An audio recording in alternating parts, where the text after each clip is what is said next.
This is the story of how I lost $500,000 with a smile on my face. So 2 years ago, I woke up, checked Twitter, and saw that a lending platform I deposited my life savings in a month ago was hacked.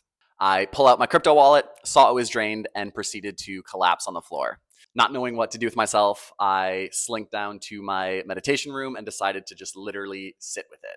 My mind was racing with the idea of losing future financial freedom, and even worse, like everything that went into getting me there, right? The long hours studying to get that first job, the soul-sucking corporate environment, all the startup chaos, and the accumulation of it all just for nothing.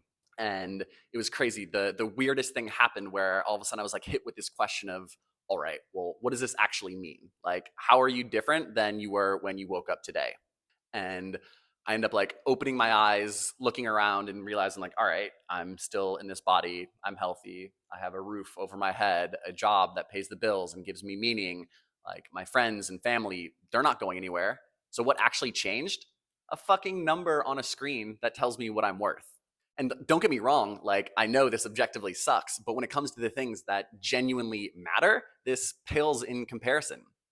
And I'm sure it sounds crazy or even like bullshitty to hear, but I genuinely got to a point where I was like grateful this happened. And in hindsight, I think I was living in some type of like Steve Jobs reality distortion field where I was blocking out the financial consequences and just laser focused on the wake up call this gave me as to the things that are important to me.